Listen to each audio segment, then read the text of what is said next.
some data that is going to show us the rankings of countries when it comes to imports and exports.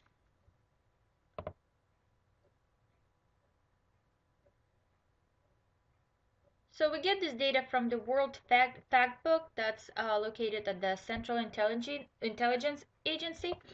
And this data looks like for mostly 2012. What we see that when it comes to imports, those goods that are produced abroad and purchased within a country, United States is right after the whole European Union. So we buy from foreign countries just a little bit less than European countries combined. So after us, there's China. Well, Germany is number 4, as you can see, which is pretty interesting. This just tells us that yes, we consume a lot, we buy a lot from abroad, but the part of it is United States is a really big country. So United States consume a lot and we buy a lot from foreign countries, not simply because we just depend on them, but we like to consume a lot of things. And we like to purchase some things that are produced abroad. Is it necessarily a bad thing? As we'll see in a couple of seconds, no, not really. So let's look at exports now.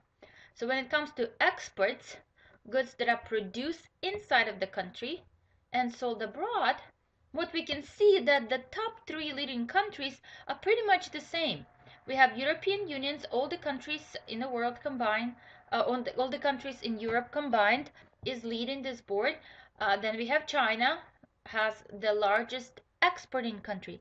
And then we see United States. So we're not only one of the largest importing countries, but we're also one of the largest exporting countries, which means that we produce a lot domestically that world likes to purchase.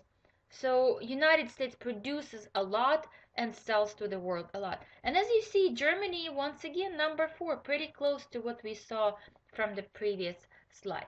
Of course, if you compare those two, imports, United States close to 2 trillions, I believe this is trillions, dollars, and when it comes to exports, we are about 1.5 trillion. So we're still purchasing more from the rest of the world than we are selling to the rest of the world.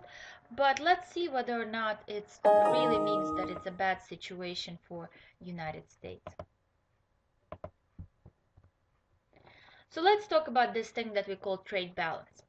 Trade balance is the difference between the value of country's exports and the value of its imports.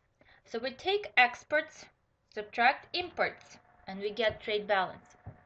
If the number is negative, meaning that exports are smaller than our imports, so exports are less than our imports, that's what we call trade deficit. If exports exceed imports, or meaning that the difference between exports and imports is positive, then there is a trade surplus.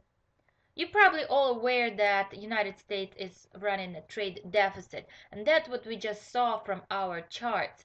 We saw that we are purchasing from the world close to 2 trillion worth of goods, and we're selling them, that's our imports, and we're selling close to 1.5 trillion. So our exports less than our imports, so there is a trade deficit in United States.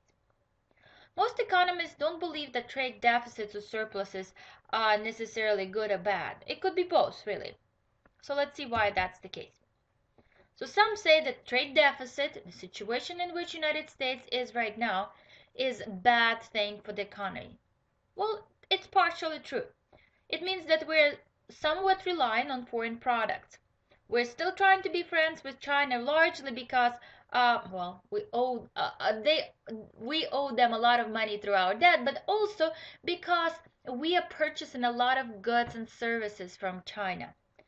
But at the same time, we have to remember that China also relies on us a lot.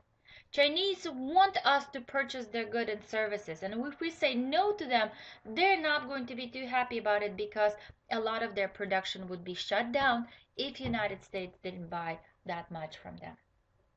So whenever we have a trade deficit, it also means that we have too much consumption. So we like to spend money, and that's once again not a secret in the United States.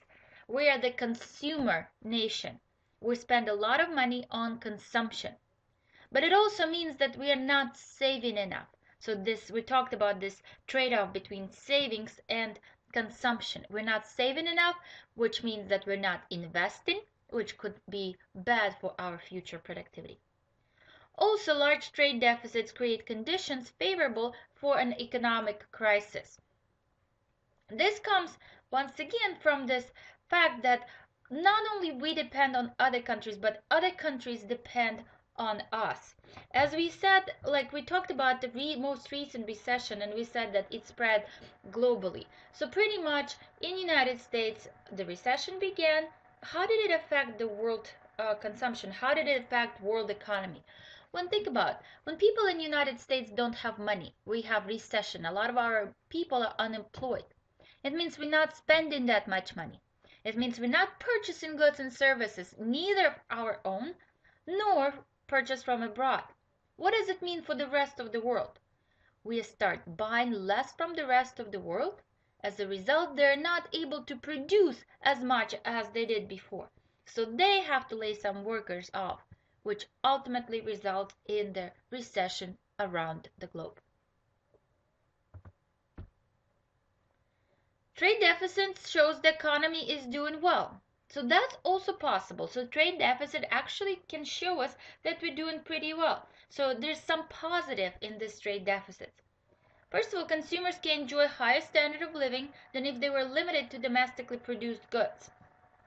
We are liking imports. The reason for it is because we purchase those imports at lower prices than if those goods were produced domestically. If you look around yourself, how many things do you see that were produced not in the United States? And why do you think that's the case? You probably love your country, you probably want to support your own producers, but why don't you?